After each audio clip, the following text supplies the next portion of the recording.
성경 말씀을 봉독하겠습니다. 로마서 13장 8절에서 10절입니다. 로마서 13장 8절부터 10절까지 말씀을 제가 봉독을 해드리겠습니다. 피차 사랑의 빛 외에는 아무에게든지 아무 빚도 지지 말라.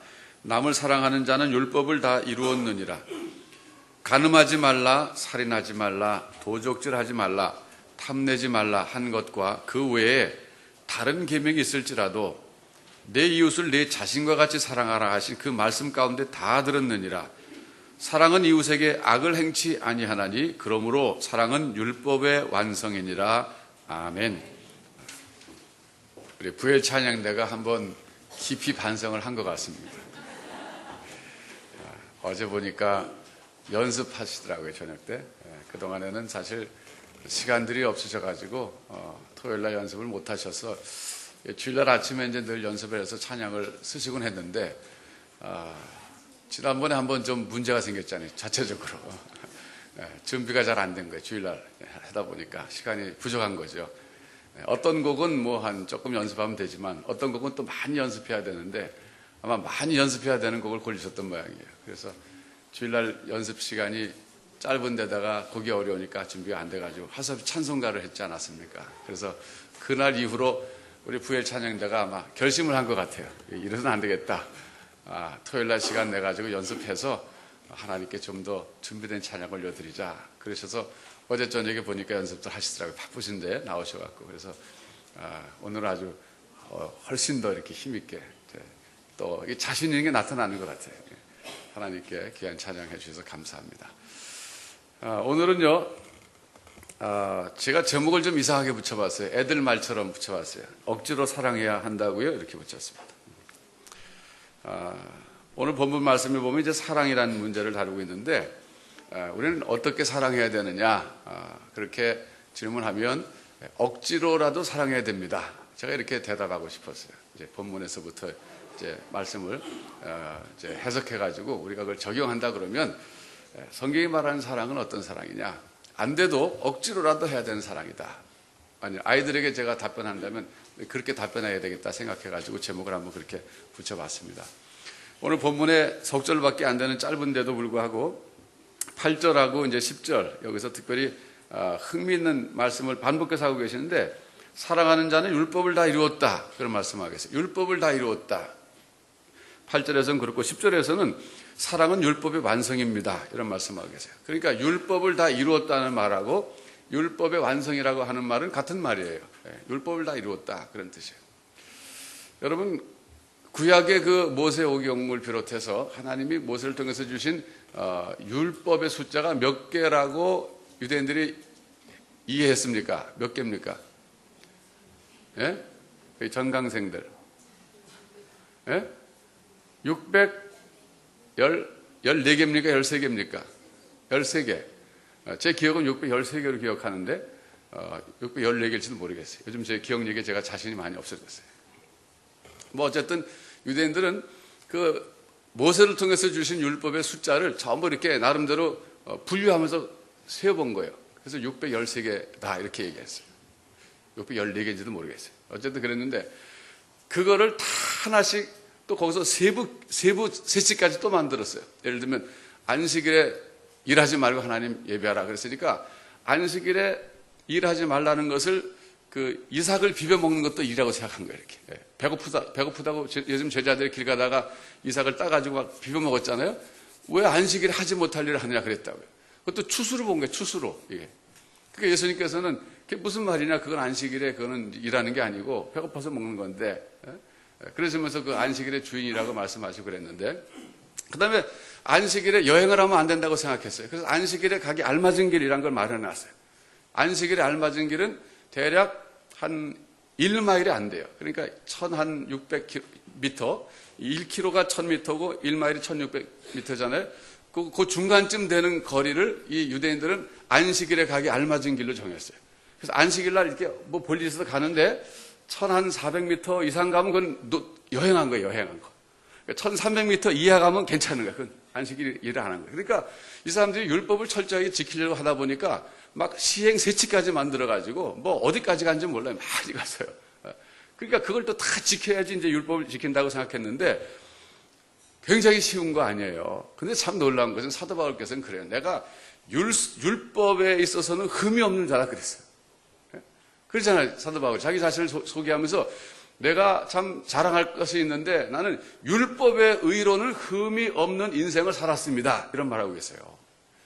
근데 그것은요, 자기가 예수 믿기 전에 그렇게 살았다는 거예요. 그런데 다메섹에 살고 있는 예수 믿는 사람 잡으러 가기 전까지 자기는 유대주의자로서 율법을 어느 정도로 철저히 지켰는가? 613개의 그 참 율법의 세부 세치까지도 막 다 지켜서 율법은 나는 완벽하게 지킨 사람입니다. 그렇게 말하고 있어요. 그런데 주님을 만났잖아요. 부활하신 주님. 그때 완전히 바울 사도는 자기의 그 율법을 지켜서 이뤘던 의가 막 무너져 내리는 거예요. 이건 아무것도 아니다. 완전히 무너져 내려갔고 자기는 지금까지 자기가 알아왔던 모든 지식과 살아왔던 모든 것들을 그리스도 앞에서는 마치 배설물처럼 여깁니다. 이건 뭐 무가치한 것들입니다. 이거 버렸다고요. 어쨌든 그렇게 율법을 다 지킨다고 하는 것은 쉽지 않은데 오늘 성경 말씀 우리에게 놀랍게 그 율법을 지킬 수 있는 이 비결 중에 비결을 가르쳐주고 있는 거예요. 아주 이건 정말 비밀이라고 그래도 될 거예요. 그 많은 율법을 우리가 어떻게 다 지켜서 완성에 이를 수 있느냐, 완성점에 도달할 수 있느냐 하면은 사랑을 하면 된다. 사랑. 놀란 거 아닙니까, 여러분? 그러니까 사랑이라고 하는 것을 바로 이 율법을 지킨다고 하는 그 관점에서 바라볼 필요가 있는 거예요. 단순히 사랑하라, 아가 참 좋은 말이다, 뭐 이렇게 생각하지 마시고 이 성경에서 말하는 이 사랑하라, 사랑이라고 하는 것이 뭐냐면 그 많은 율법의 세부 세치까지도 다 지키는 근본적이고도 아주 비밀스러운 방법이 뭐냐면 사랑하면 된다. 사랑하면. 여러분 여기 본문을 다시 한번 보겠는데요. 본문 보면 이제 9절에 십계명을 얘기하고 있어요. 근데 십계명을 사도 바울께서 인용을 하시면서 자유스럽게 인용하셨어요. 뭐 순서도 좀 바꾸고 생략하기도 하고 그랬어요. 간음하지 말라. 이거 7번째 계명이고 살인하지 말라. 6번째 도둑질하지 말라. 8번째 탐내지 말라. 10번째 9번째는 거짓 증거하지 말라. 또 빼셨어요. 그 다음에 5번째 계명은 내 부모를 공경하라. 그거예요. 그것도 빼셨어요. 1계명부터 4계명까지 하나님과의 관계에 대한 계명도 생략하셨어요. 그러니까 이것은 10계명을 완벽하게 인용하신 것이 아니라 로마서 쓰시는 편지 쓰는 과정에서 자유스럽게 인용을 하신 거예요. 이렇게 자유스럽게. 자, 그럼 우리가 10계명을 가서 보겠는데 10계명이 어디 있습니까? 네? 10계명이 어디 있습니까? 출애굽기요? 아까 일부 예배 때 그랬더니 맨 뒤에 있다 그러더라고요. 자, 맨 뒤로 가서 보겠습니다. 성경 찬송가 맨 뒤에 보면 나오잖아요. 이렇게.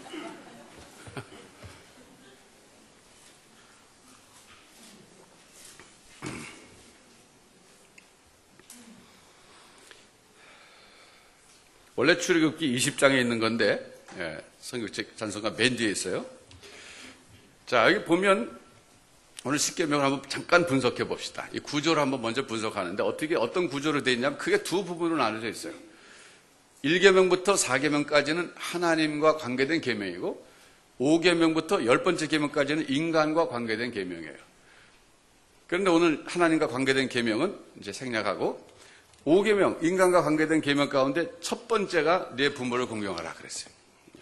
6번째는 살인하지 말라, 7번째 간음하지 말라, 8번째 도둑질하지 말라, 9번째 내 이웃에 대하여 거짓 증거하지 말라, 10번째는 내 이웃의 집을 탐내지 말아라. 제가 이제 대학생 때로 기억되는데 성경 말씀에 이제 관심을 갖고 연구를 하고 그러다 어느 날 책을 읽었는데 십계명에 관련된 책이에요. 해설서였습니다. 십계명이란 뭐냐? 그런데 제가 지금 다 잊어버렸는데 그 핵심은 남아 있는데 그분의 그 주장은 뭐냐면 이 십계명이라고 하는 것은 탐심이라는 관점에서 해석을 해야 된다. 그 얘기를 하더라고요. 탐심, 탐욕. 무슨 얘기냐면 예를 들어서 도둑질 하지 말아라. 8번째 계명인데 도둑질 한 사람은 8번째 계명만 어긴 사람은 아니라는 거예요. 10번째 계명 네 이웃의 집을 탐내지 말아라. 이것까지 같이 범한 사람이라는 거예요. 그렇지 않습니까? 내가 남의 물건을 훔치려고 지금 이렇게 훔치려고 그러다가 훔쳐왔단 말이에요. 그러면 훔쳐온 것은 도둑질하지 말라는 계명을 어겼을 뿐만 아니라 훔치고 싶어하는 그 마음이 있었잖아요. 탐심. 훔치기 전에 그 탐욕이 벌써 작용했기 때문에 그 사람은 훔쳐왔으면 8번째 죄만 진 것이 아니라 10번째 탐내지 말아라. 이것까지 이미 범죄한 거라는 거예요. 그러니까 십계명은 한 가지만 범한 게 아니라 2가지 범한다. 하나를 범하면 2가지까지 범하게 돼 있다. 간음하지 말라도 마찬가지. 남의 집 아내나 남편을 훔쳐온 건데 이것도 훔쳐오기 전에 탐심이 있었기 때문에 훔쳐왔으니까 간음한 사람들은 2가지 죄를 진 것이다. 살인도 마찬가지예요. 살인도 물론 탐심하고 직접 관계된 것이 아닐 수도 있지만 그 사람을 죽였다고 하는 것은 마음속에 미움과 무슨 탐욕이 작용해가지고 그 사람을 죽인 것이기 때문에 결국 2가지 탐심의 죄도 범한 것이다. 그러니까 10계명 가운데 10번째 계명이 가장 중요하다 그러더라고요. 그분은. 그게 아주 대단히 인상적인 해석이었어요. 일리가 있습니다. 아주 영적인 통찰력이 있는 해석이었어요. 그렇지 않습니까, 여러분? 네, 그렇잖아요. 그런데 오늘 본문도 보면 그 유사한 말씀을 우리가 찾을 수 있는데 뭐냐면 9절 말씀 보세요. 9절. 간음하지 말라, 살인하지 말라, 도둑질하지 말라, 탐내지 말라 한 것과 그 외에 다른 계명이 있을지라도 여기 언급하지 않은 계명 또 십계명 외에도 여러 가지 그 구약의 여러 율법의 그런 계명들 그런 것이 있다 할지라도 내 이웃을 내 자신과 같이 사랑하라 하신 그 말씀 가운데 다 들었느니라 그랬어요. 이건 무슨 말씀이냐 하면요. 만일에 다른 사람의 것을 도둑질했다, 다른 사람을 죽였다, 다른 사람을 해치려고 거짓 증거했다는 것은 그 죄만 지은 것이 아니라 그 사람을 사랑하지 못하는 죄도 졌다는 거예요. 그 사람을 사랑하라고 하신 그 계명까지도 범죄한 것이다 그런 뜻이에요. 그러시면서 10절에 보면은 그러므로 사랑은 율법의 완성이니라. 사랑이 율법의 완성이다. 그래서 사랑. 근데 이 말을 우리가 좀 분석해 보면 율법이 목적하는 것이 뭐냐, 율법이 지향하고 율법이 바라보는 것이 뭐냐 하면은 바로 사랑이구나 하는 걸 알 수 있어요. 사랑. 네. 어느 날 우리 예수님께서 그 제자들에게 말씀하셨어요. 이 율법이 여러 가지가 있다 할지라도 2가지를 요약할 수 있다. 첫째는 하나님 사랑이고 2번째는 이웃 사랑이다. 그랬어요. 간단하게 말씀하시면 그렇게 말씀하셨어요. 거기서도 보면 이 율법과 선지자의 강령이니라 그랬는데 강령이라고 하는 것은 가장 중심되는 중심축이라는 뜻이에요.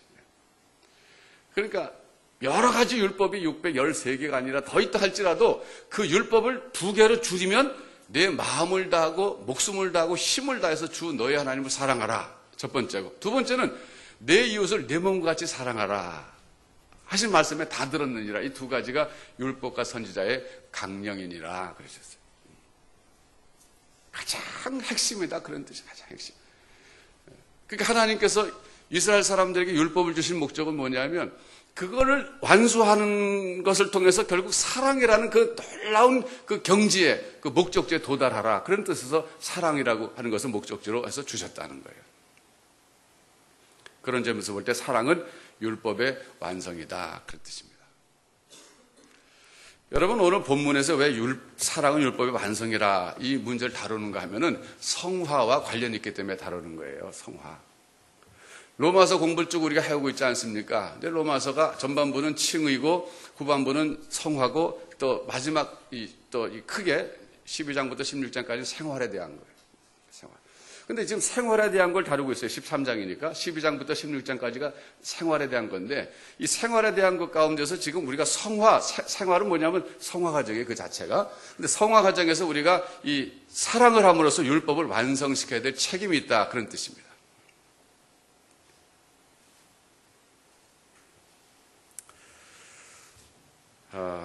여러분 이런 그 문제의식을 가지고 우리가 이제 사랑을 실천해야 되는데 그럼 어떻게 하면 이 사랑을 실천할 수 있을까가 사실 숙제입니다.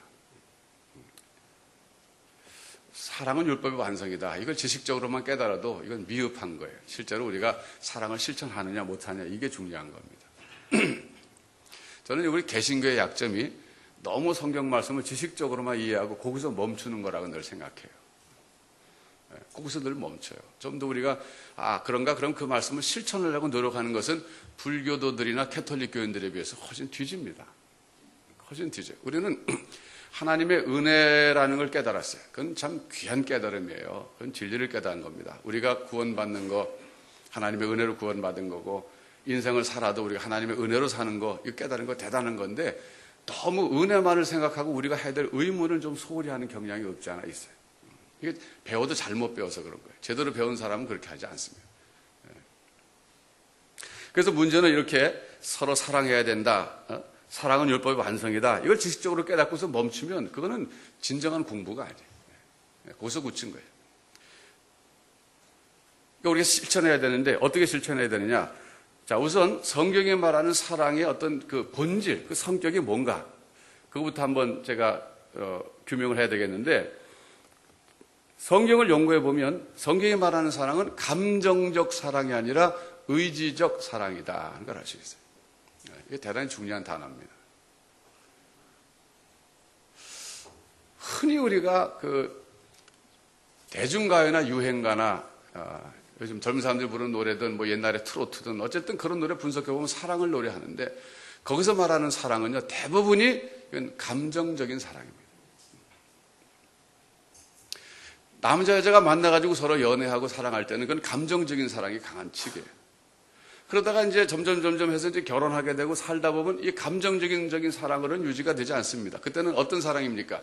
의지적인 사랑으로 가야 유지가 되는 거예요. 그러니까 여자분들이 결혼하고 나서 우리 남편이 변했어요 그러는데 그걸 변할 수밖에 없는 거예요. 항상 연애 시설처럼 살면은 맨날 나가서 외식해야 되고 비싼 거 먹어야 되는데 그 거덜나지 않습니까? 그렇게 못하는 걸 이해해야죠. 또 뭐 사랑한다고 고백하는 것도 그 연애 시랑 달라질 수밖에 없는 거예요. 그러니까 그때 이 사랑의 형태가 감정적 사랑에서 출발하는 거예요. 남자 여자가 만나서 점점 가다가 결혼하게 되면 여기서부터 자신 이제 약간 방향을 틀 준비를 해야 돼요. 마음으로 이제 의지적 사랑으로 가야 된다. 이제 왜냐면 옛날 어른들 그래서 한쪽 눈 감고 살아라 그랬잖아요. 이렇게 다 보지 말고 결혼하고 나면 그게 의지적 사랑을 그때 그 나름대로 표현한 거예요. 그러면서 의지적 사랑은 뭐냐면 감정이 따라주지 않아도 사랑하는 걸 의지적 사랑이라 그래요. 근데 성경은요 사랑을 얘기할 때 감정적 사랑 말하지 않습니다. 의지적 사랑을 말해요. 자, 우리 사랑 한번 가서 보겠는데 고린도전서 13장으로 가서 보겠습니다. 고린도전서 13장.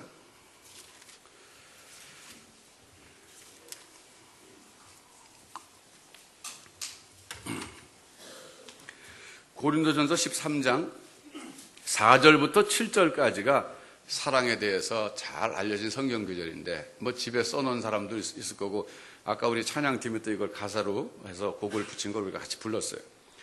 여기 사랑에 대해서 지금 정의를 내리고 있어요. 데피니션을 내리고 있는 거예요. 한번 제가 봉독해 드릴 테니까 묵상하는 마음으로 잘 한번 들어보시기 바랍니다. 사랑은 오래 참고 사랑은 온유하며 투기하는 자가 되지 아니하며 사랑은 자랑하지 아니하며 교만하지 아니하며 무례히 행치 아니하며 자기의 유익을 굳지 아니하며 성내지 아니하며 악한 것을 생각지 아니하며 불의를 기뻐하지 아니하며 진리와 함께 기뻐하고 모든 것을 참으며 모든 것을 믿으며 모든 것을 바라며 모든 것을 견디느니라. 아멘. 제가 어느 날 콰이어 타임을 하면서 이 본문을 묵상하다가 관찰하다가 제가 깜짝 놀랐어요. 뭘 깜짝 놀랐냐면 사랑이 오래 참고로 시작해서 모든 것을 견디느냐로 끝나더라고요. 세상에 이런 사랑이 어딨어. 아니 그전에는 무심코 지나쳤었어요. 근데 이제 아침에 콰이어 타임 하면서 이걸 분석을 해야 되잖아요. 관찰해요. 보다 보니까 깜짝 놀랐어요. 아니 도대체 사랑이 이렇게 재미없을 수 있을까? 뭐 오래 참는 게 사랑이야. 아니 애인이 뭐 군대 갔다가 돌아올 때까지 참는다. 그건 사랑이지만 그게 아니고 사랑은 못마땅해도 참아주는 거라는 거예요. 참아주는 거. 또 모든 것을 견디는 거라는 거예요. 그러니까 세상에 이런 사랑이 정말 재미없겠다. 한번 그렇게 생각해 봤어요. 그러다가 곰곰이 생각해 보니까 이것이 바로 하나님의 사랑이라는 걸 제가 깨달았어요. 하나님의 사랑. 네. 하나님이 우리에 대해서 그 오래 참아주시는 사랑. 하나님이 우리에 대해서 오래 견뎌주시고 그 기다려주시는 그 사랑. 그 사랑이라는 거 깨닫고 나니까 야, 그게 진짜 사랑이다. 그게 진짜 사랑이다. 만일에 하나님께서 저와 여러분에 대해서 오래 참아주시지 않으신다면, 오래 견뎌주지 않으신다면 우리는 다 망할 수밖에 없었던 사람들인데, 하나님이 우리에 대해서 오래 참아주시고 오래 견뎌주셔서 우리가 여기까지 오지 않았습니까? 얼마나 감사한 거예요. 그러니까 그게 하나님의 사랑이에요. 그러니까 우리 보고 하나님께서 사랑하라 그럴 때는 이 하나님의 사랑을 너희도 하라 그런 뜻이에요. 남녀 간의 감정적인 사랑 말하는 게 아닙니다. 성경은. 성경이 말하는 사랑은 그 하나님의 사랑이에요. 하나님의 사랑. 하나님의 사랑은 우리에게 이미 체험됐지만 오래 참고 기다려주신 사랑이에요. 하나님께서 만약 감정적으로 우리를 대하셨다면 우리는 금방 망할 거예요.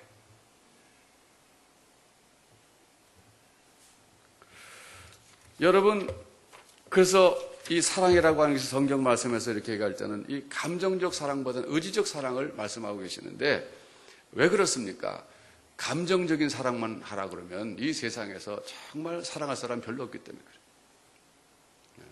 의지적인 사랑이어야 사랑이 실천되고 이것이 누구나 다 노력하면 사랑할 수 있는데, 만약 너 좋아하는 사람만 사랑하고 싫어하는 사람 사랑하지 말고 감정적인 사랑하라 그러면 이 사회는 사랑 없는 사회가 될 거예요.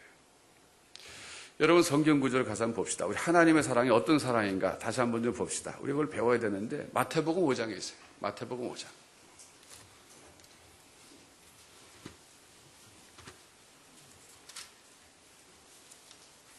마태복음 5장 43절.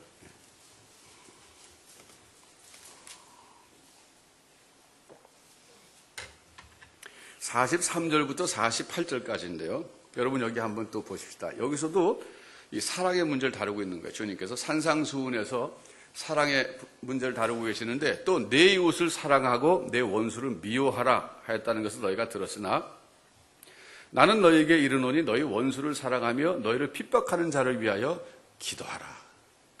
이같이 한즉 하늘에 계신 너희 아버지의 아들이 되리니 이는 하나님이 그 해를 악인과 선인에게 비추게 하시며 비를 의로운 자와 불의한 자에게 내리우심이니라. 너희가 너희를 사랑하는 자를 사랑하면 무슨 상이 있으리요? 세리도 이같이 아니하느냐?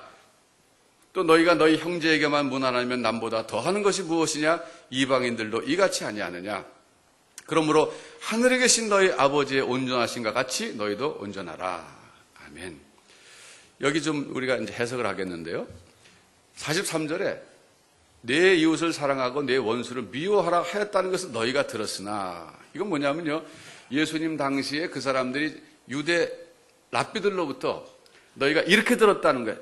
주님이 말씀하신 게 아니라 그 랍비가 가르치기를 내 이웃을 사랑하고 내 원수를 미워하라, 이렇게 가르쳐 준 거예요. 왜? 구약의 율법에서부터 이 랍비들이 그걸 나름대로 해석하고 해갖고서 사람들이 가르칠 때 그렇게 가르쳤는데, 주님께서는 그 수준보다도 더 높은 수준을 가르쳐 주시는 거예요. 우선 여기서 내 원수를 미워하라 이렇게 가르친 것은요, 구약의 율법을 잘못 해석한 거예요.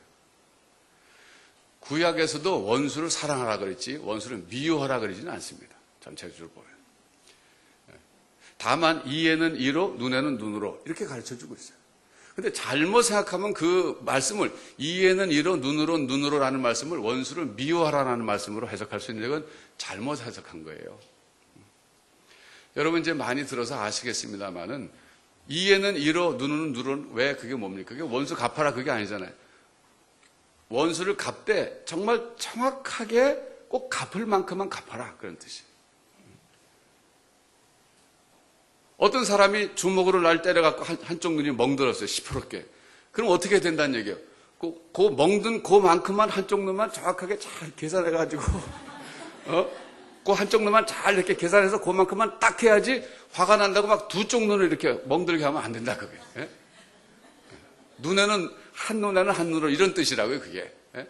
그러니까 잘못했으니까 저 사람도 형벌을 받아야 이제 그런 일을 행동 안 하니까, 또 그래 사회 질서가 유지되니까 법을 주시되, 그 원수가 이빨 하나를 딱 부러뜨렸어요. 그러면 정확하게 그 이빨을 잘 조심하게 이렇게 봐가지고 요 세 번째 이빨 요거를 딱 부러뜨리지 마. 세 번째, 네 번째, 다섯 번째 다 세 개 부러뜨리면 안 된다 그거예요.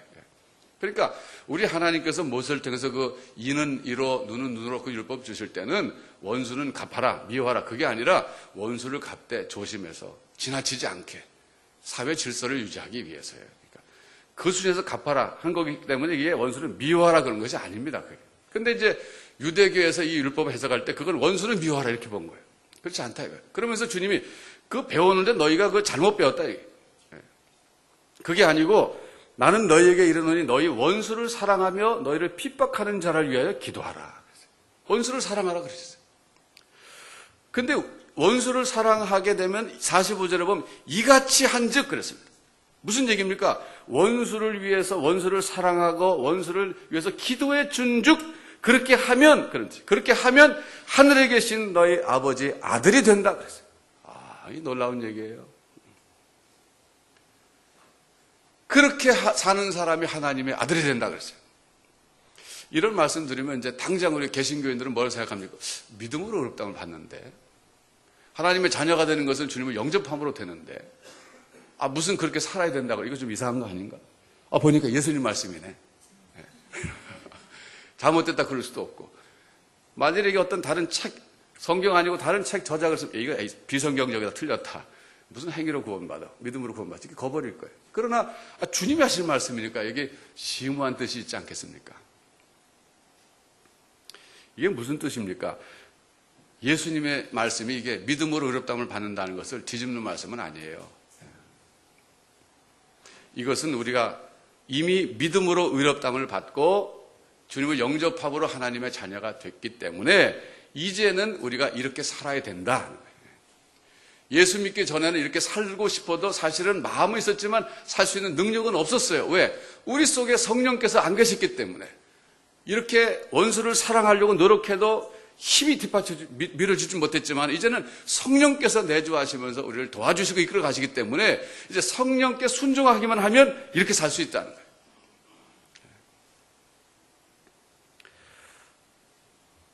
여러분 그러면서 계속 보시면 우리 하나님의 아들이 된다. 그러면서 그 다음에 이는 하나님이 어떤 분이시냐? 하나님은요 그 해를 악인과 선인에게 비추게 하시며 비를 의로운 자와 불의한 자에게 내리우시는 하나님이시다. 그랬어요.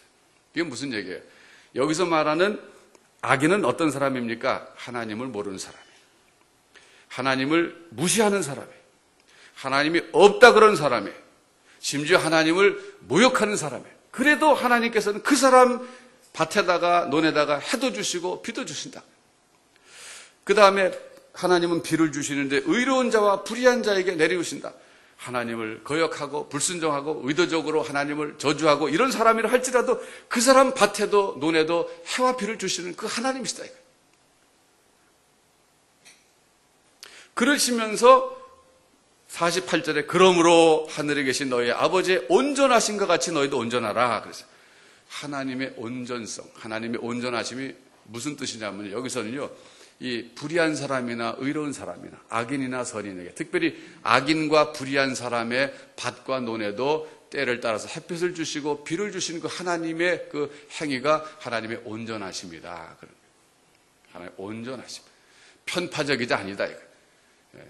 의인의 밭과 선인의 밭과 논에다만 해와 빛을 주시고 불의한 사람과 악인의 그런 산업이나 생업이나 직장은 다 망하게 하시고 이런 분이 아니라 하나님은 그런 사람들에게도 온전하게 다 주실 걸 주시는 분이시기 때문에 하나님께 치우친 분이 아니고 하나님 온전한 사랑을 베푸시는 분이시다. 이런 뜻입니다.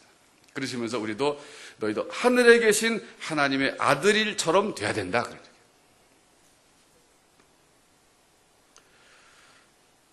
그러시면서 46절과 7절에서는 구체적으로 너희가 너희를 사랑하는 자를 사랑하면 무슨 상이 있겠느냐. 그러면서 세리도 이같이 아니하느냐. 여기서는 평상시에는 우리 주님이 세리를 상당히 인정해 주셨는데 여기서는 사실 세리를 약간 이렇게 폄하하시는 것 같아요. 그러니까 그건 주님이 실제로 그 사람들을 무시한 게 아니라 당시 사람들이 세리를 우습게 봤단 말이에요. 당신들이 참 우습게 보고 경멸하고 그 사람 같지 않다고 생각하는 세리들도 그 수준은 산다 이거예요. 자기를 사랑하는 사람 사랑하고 잘해준 사람 잘해준다 그런 뜻입니다. 그 다음에 이방인들도 그랬어요. 너희가 너희 형제에게만 무난하면 남보다 더하는 것이 무엇이냐. 그건 이방인들도 그렇게 산다. 이방인을 무시해서가 아니라 이방인들을 무시하는 그들에게 당신들이 무시하는 이방인들도 그 정도는 한다 그런 뜻이에요. 그러면 우리가 하나님의 아들이라고 할진데 하나님의 아들이라면 그보다는 좀 더 고상하게 살아야 되지 않느냐. 하나님의 온전하신 사랑처럼 그런 사랑을 우리도 실천하며 살아야 되지 않느냐. 그런 말씀을 하고 계신 겁니다. 자, 우리 한번 생각해 봅시다. 여러분은 여러분에게 잘해주는 사람만 사랑하고 여러분에게 잘 안 해주는 사람 사랑하지 않고 그렇지 않습니까? 요즘 뭐 내 타입이다 그래요. 내 타입. 저 사람 내 타입이다 아니다. 내 타입인 사람들하고는 참 가까이 지내고 내 타입이 아닌 사람하고는 가까이 안 지내고 뭐 그렇게 살지 않습니까? 뭐 정도의 차이는 있지만 다 그렇게 살 거예요. 정도의 차이는 있지만. 그건 감정적인 사랑이라는 거예요. 감정적인 사랑. 성경이 말하는 사랑은 의지적인 사랑, 온전한 사랑. 온전한 사랑. 저는 이것이 우리에게 도전이 돼야 된다고 생각하고 도전이 되는 것이 우리에게는 축복입니다. 여러분 아직까지도 이런 말씀 들을 때 양심에 찔리면 가망이 있는 거예요. 소망이 있는 거예요. 찔리지도 않아 이제. 왜냐하면 포기했으니까. 진작 포기했어. 이거 난 그렇게 안 살. 그냥 내가 하고 싶은 대로 살고 내 감정대로 살지 뭐. 이러면 이런 말씀 들을 때 저런 거는 뭐 성자들이 하는 거지 뭐. 여러분 그렇지 않습니다. 그래도 지금이라도 내 양심에 갇히게 되고 그래 저렇게 살아야 되는데 하면 소망이 있는 거예요. 소망이 있는 거예요.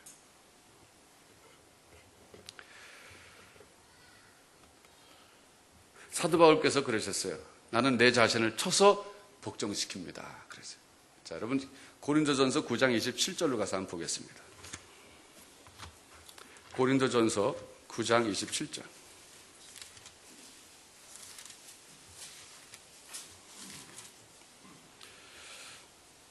거기 보면 내가 내 몸을 쳐 복종하게 함은 내가 남에게 전파한 후에 자기가 도리어 버림이 될까 두려워함이로라. 여기서는 절제를 말하고 있는 거예요. 절제. 25절에 절제가 나와요. 내가 내 몸을 쳐 복종한다. 나는 절제하는 삶을 삽니다. 그랬어요. 여기서 이제 이 단어를 보면 말이죠. 이 친다고 하는 이 헬라어가 아주 얼굴을 쳐가지고 시퍼렇게 멍이 드는 것 정도에 치는 걸 말해요. 뭐 살짝 이렇게 정신 차려 이렇게 하는 게 아니라 막 주먹을 잔뜩 져가지고 아주 멍들 정도로 치는 거예요. 그러니까 사도 바울은 절대 남은 때리지 않았으면서도 자기는 맨날 이렇게 때려갖고 멍들어서 살았던 사람이에요. 예. 그것도 부족해서 자기는 날마다 죽노라 그랬어요. 날마다 죽노라 그랬어요.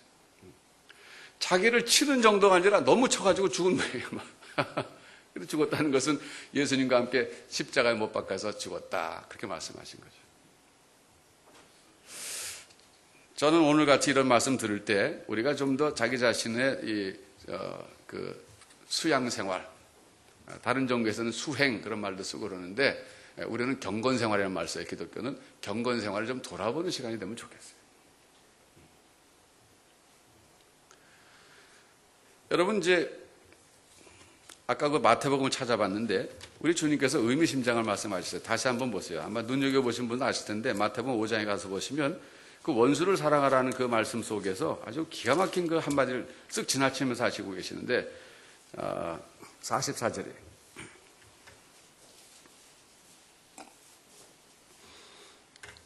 그건 무슨 말이냐면은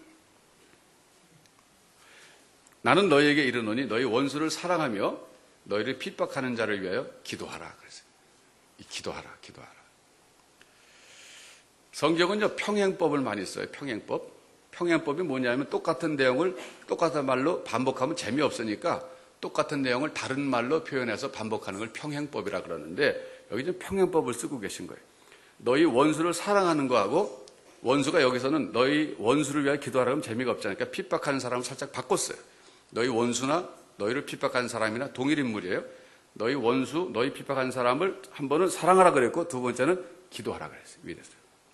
그러니까 원수를 사랑하는 방법이 그 원수를 위해서 기도하는 거예요. 기도하는 거예요. 이 경건 생활에 있어서 기도가 굉장히 중요합니다. 경건 생활에 있어서. 여러분 제가 이제 걱정되는 것은 여러분들이 주일마다 예배에 나오신 거 참 좋아요. 그런데 여러분들이 주중에 집에서든 뭐 교회 나와서든 어디서든 적어도 기도하는 생활을 전혀 하지 않는다 그러면 미안한 얘기지만 여러분 신앙의 발전이 없습니다. 거의 없다고 봐도 괜찮아요. 거의 없어요. 그런 사람들은 진보가 없습니다. 그러나 일주일에 한두 번이라도 그래도 집에서든 뭐 회사에서든 뭐 교회 나와서든 내가 조용한 시간을 갖고 하나님 앞에 나가서 이렇게 기도하는 그 시간이 있으면 그래도 그건 진보가 있어요. 조금씩. 날마다 하면 뭐 진보가 많죠. 날마다 진보. 우리 진보라는 게 뭡니까? 하나님 말씀대로 실천하는 삶이거든요. 결국. 알면 뭐합니까? 하나님 말씀은 알면 뭐합니까? 그거 실천하는 게 중요하죠. 근데 실천을 하는 것이 점점점 정말 내가 실천하는 사람이 되려면 그 실천이라고 하는 것이 힘이 있어야 되거든요. 힘이. 근데 그 힘이라고 하는 것이 어디서 나오냐면 기도하는 데서 나온단 말이에요. 기도하는 데서. 하나님 앞에 나가서 기도하고 도움을 달라 그러고 그 기도할 때 하나님이 내게 힘을 주셔서 실천할 수 있는 힘이 생기거든요. 근데 힘이 없으니까 못하는 거예요. 몰라서가 아니라. 몰라서가 아니라. 여러분, 길선주 목사님께서 한국의 그 새벽기도 시작하신 분인데 제가 그분이 하신 말씀으로 지금 기억이 되는데 조금 틀릴지 모르겠지만은 이런 말씀 하셨어요. 그분은 도교에 있다가 예수 믿게 된 사람이 도교. 그러니까 도교라고 하는 것은 아침에 일어나서 도 닦는 게 도교잖아요. 예, 단전호흡하고 그러거든요. 자기 건강을 위해서 단전호흡하고 나중에는 신선이 되려고 도 닦는 게 이게 도교인데 그분은 도교에 심취했던 분이에요. 어느 정도 했냐면 막 차력도 했대, 차력.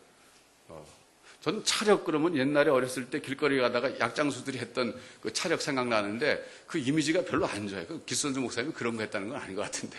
어제 새벽에 일어나가지고 목욕 재개하고 앉아서 단전호흡하고 이제 도 닦고 그런 분이 이제 예수 믿게 된 거예요. 그 예수 믿게 돼가지고 이분이 기독교인이 돼가지고 나중에 목사가 됐어요. 그래갖고 이분이 새벽 기도를 늘 도교 때 했으니까 일어나서 새벽에 일어나서 기도한 것이 이제 그것이 자기 개인 기도가 아니라 자기가 목회하는 교회에서 자 새벽 기도 합시다. 이렇게 돼가지고 이것이 한국계 새벽 기도가 기원이 됐다. 그렇게 말을 해요. 어떤 사람들은 또 서양 사람들 가운데 어떤 사람은 한국교회가 뭐 새벽 기도 자랑하지만 그 도교의 영향이다 그러는데 무슨 도교의 영향이라고 합니까? 주님이 새벽 미명에 한적한 곳으로 나가셔서 기도하신 그 전통을 이어받은 건데. 그래서 새벽 기도가 무슨 뭐 길선주 목사님 시작했다고 공식적으로 그러지만 더 먼저 시작하신 분은 예수님이신데. 그러니까 우리가 그거는 그렇게 받아들일 필요 없어요. 어쨌든 길선주 목사님이 뭐라 그랬냐면 제가 좀 정확하게 옮기지 못하는데 조금 부족한 기도, 뭐 이렇게 기도하고 찬송을 비교했는데 약간 좀 준비되지 못하고 조금 부족한 이런 기도보다는 차라리 두 번의 기도보다는 한 편의 찬송이 낫다. 그런 말씀하셨어요. 제가 오늘 말씀드린 것은 여러분 경건 생활에 도움이 되라고 말씀드리는 거예요. 어떤 사람은 목사님 저는 새벽에 일어나겠는데 기도는 할 줄 몰라요. 그런 사람 요새 말씀드리는 그런 사람은요 찬송가를 피세요. 찬송가를 피셔가지고 찬송가 가운데서 여러분들이 정말 부르고 싶은 찬송가 있어요. 그 찬송가를 마음을 가라앉히고 계속적으로 불러보세요. 그 찬송가를. 이 찬송가 가사가 성경 말씀하고는 틀려요. 권위에 있어서는 성경 말씀은 절대적이고 찬송가 가사는 사람이 쓴 거라서 오류도 있고 잘못이 있어요. 그렇지만은 그래도 하나님의 은혜 받은 사람들이 하나님이 그 나름대로 성경의 영감만큼은 아니지만 감동을 주셔서 기록하게 하신 것들이 있습니다. 다 그런 건 아니에요. 찬송가도.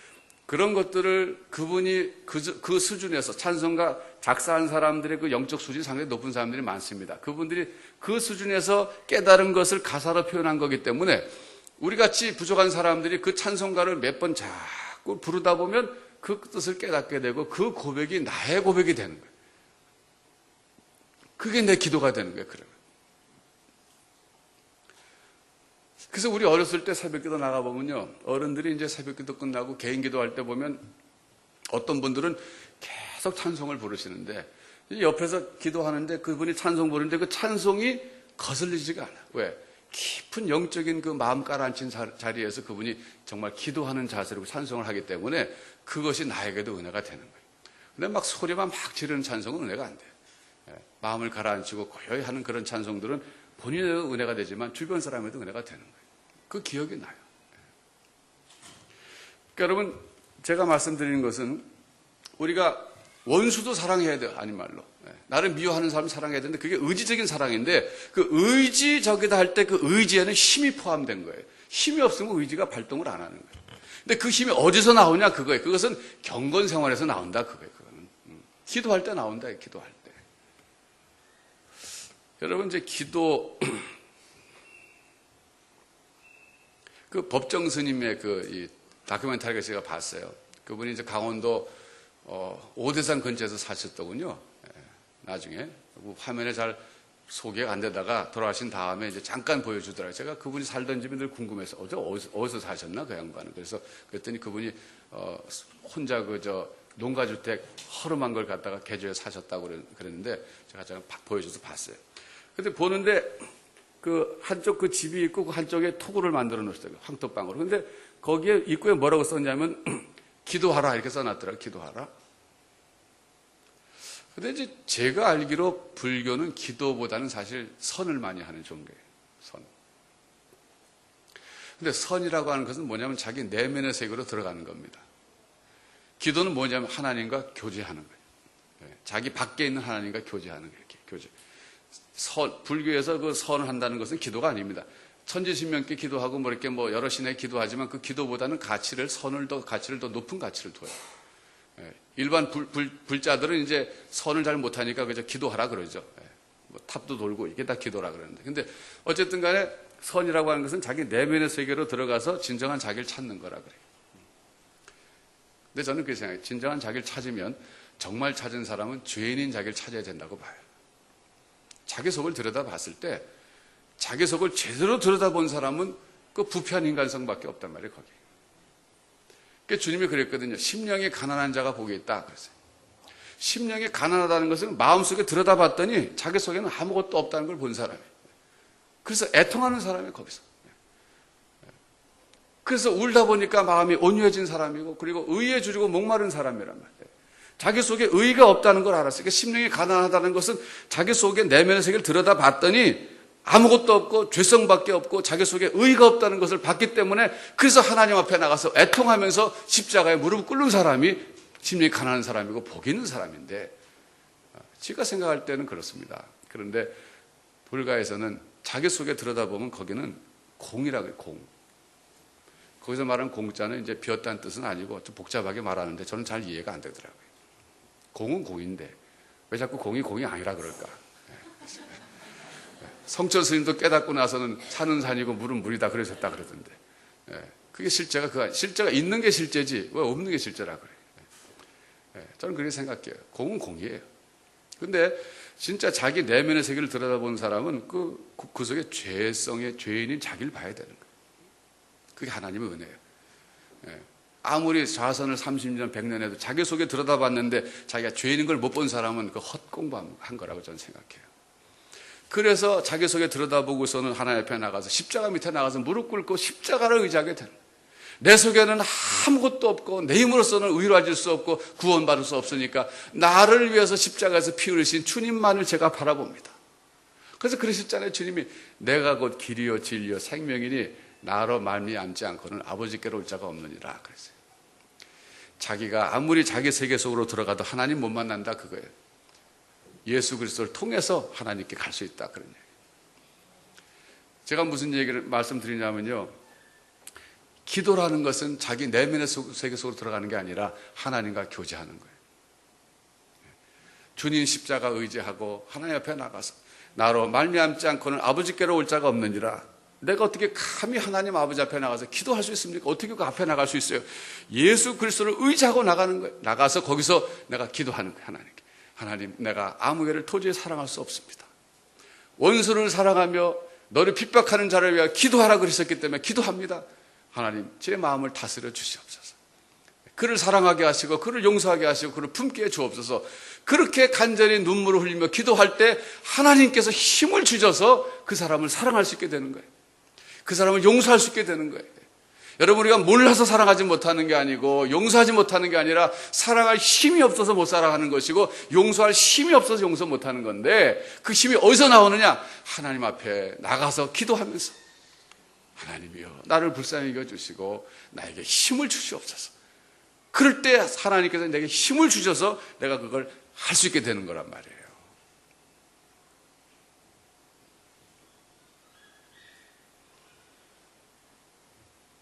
오늘 로마서를 우리가 배우고 있습니다마는 믿음으로 의롭다함을 받은 다음에 그걸 끝이 아니라 그 다음에 성화 과정을 거쳐서 완성이 이루어야 되는데 우리가 도달해야 될 완성은 바로 율법의 완성, 사랑을 실천하는 길입니다.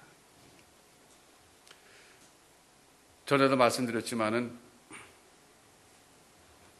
우리 속에 성령께서 거하시면서 우리에게 사랑해야 된다고 자꾸 깨우쳐주시는 거예요. 성령께 순종하는 게 중요해요. 여러분 의지적으로 한번 사랑해 보시기 바랍니다. 이제 실천해 보세요. 기도하시면서. 근데 그 의지라는 것이 힘이 뒷받침돼야 되는데 그것은 기도에서부터 나와요. 성경 공부 아무리 해서 깨달아도 거기서는 안 나와요. 안 나옵니다. 좋은 음식 많이 먹는다고 그게 건강해집니까? 좋은 음식 많이 먹고 운동을 해야지 건강해지는 것처럼 하나님의 말씀 많이 먹고 기도는 운동과 같은 거예요. 운동을 해야 건강이 유지가 되고 밸런스가 맞는 거고 그래요.